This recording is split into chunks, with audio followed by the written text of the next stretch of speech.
የሰሜን ኮሪያው መሪ ኪም ጆንግ ኡን ጠላትን አይቀጡ ቅጣት ለመቅጣት የባህር ኃይል እንዲጠናከር ጥሪ አቅርበዋል።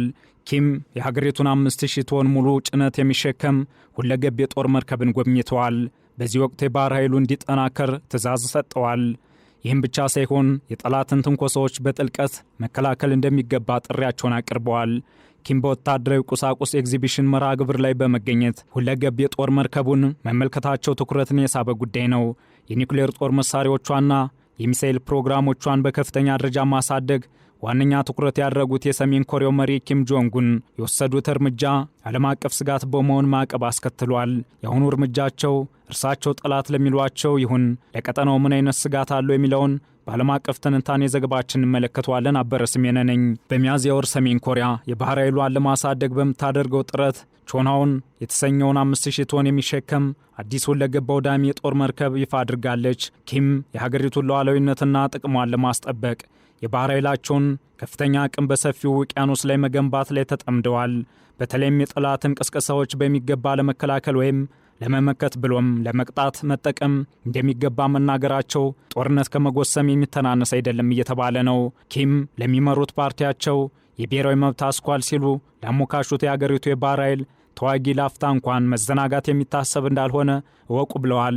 ሰሜን ኮሪያ ቀደም ሲል ሱፐርሶኒክ ስልታዊ የክሩዝ ሚሳኤል፣ ታክቲክ ባሊስቲክ ሚሳኤልና ሌሎችም የላቁ የጦር መሳሪያዎችን ታጥቃለች። ባለፈው ሰኔ ወር ሰሜን ኮሪያ ሌላ አጥፊ ካንግ ሆንግ የተሰኘ የጦር መርከብ ከገነባች በኋላ የሙከራ ማስጀመሪያ ውጤታማ መሆን ሳይችል ቀርቷል። በኋላም በተደረገለት እደሳ ብቁ ሆኖ በተጠንቀቅ ላይ ይገኛል። አዳዲስ የላቁ የጦር መሳሪያዎችን ከመሞከር ላፍታም ቢሆን ፋታ መውሰድን የማትመርጠው ሰሜን ኮሪያ አሁንም ተጨማሪ 5000 ቶን የሚሸከም አውዳሚ የጦር መርከብ በጥቅምት ወር 2026 ይፋ በማድረግ የባህር ኃይሉን ለማጠናከር ትኩረት ሰጣ እየሰራች ነው።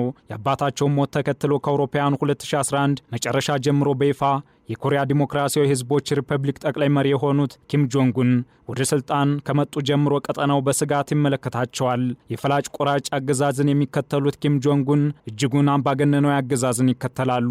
መንግስት የፖለቲካ ኃይሎችን፣ የመገናኛ ብዙሃን ተቋሞችና ህብረተሰቡን በጥብቅ ይቆጣጠራል። ለተቃዋሚዎቹ ብዙም ትዕግስት የለውም።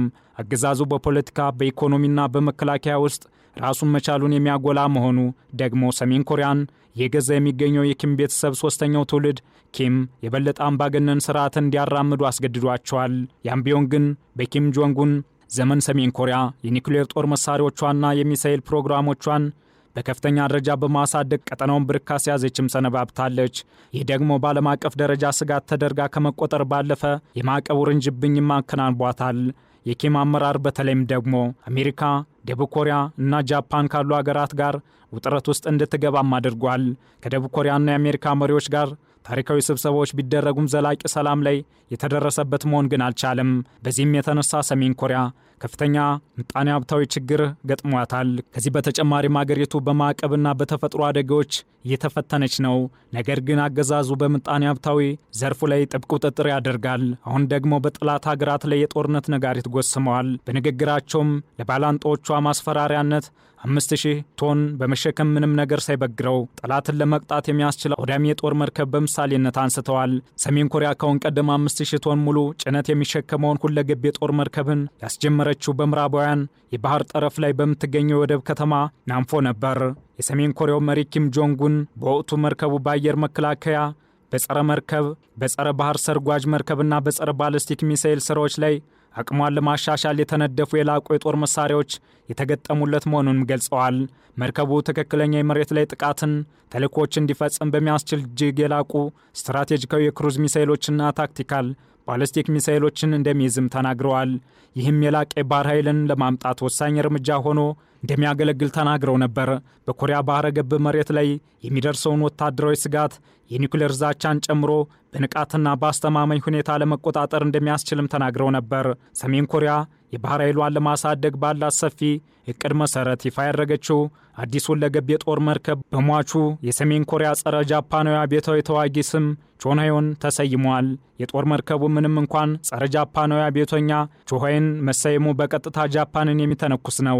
ነገር ግን ለሰሜን ኮሪያ ጠላት ተደርገው የሚወሰዱት አሜሪካና ደቡብ ኮሪያም መልእክቱ ግልጽ ነው። በተለይ በተለይም አሜሪካን ተማምና ከሰሜን ኮሪያ ጋር ውጥረት ውስጥ ለገባችው ደቡብ ኮሪያ እንዲህ ያለው የጦር መሳሪያ ረፍት የሚነሳት ነው። ኪም ጆንግ ኡን የጠላትን ትንኮሳዎች ከመከላከል ባለፈ ለመቅጣት መጠቀም እንደሚገባ መናገራቸውም ያንኑ የሚያረጋግጥ ነው። በተለይም ሰሜን ኮሪያ ለዓለም ስጋት የሆኑ የጦር መሳሪያዎችን ከመታጠቅ እንድትቆጠብ በተደጋጋሚ ለቀረበላት ጥሪ ጆሮ እንደነፈገች ትገኛለች።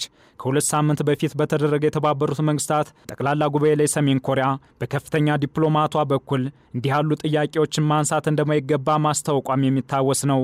ዲፕሎማቷ ሀገራቸው የኒውክሌር ጦር መሳሪያዎቿን አሳልፋ እንደማትሰጥ ከመናገራቸውም በላይ ከደቡብ ኮሪያ ጋር የኃይል ሚዛኑን ለመጠበቅ ወሳኝ መንገድ መሆኑን የተናገሩት በጠቅላላ ጉባኤው ምክትል የውጭ ጉዳይ ሚኒስትር ኪም ሶንግ ዮንግ አሜሪካ ወታደራዊ ልምምዶችን ከደቡብ ኮሪያና ጃፓን ጋር ማድረጓን ወቅሰዋል።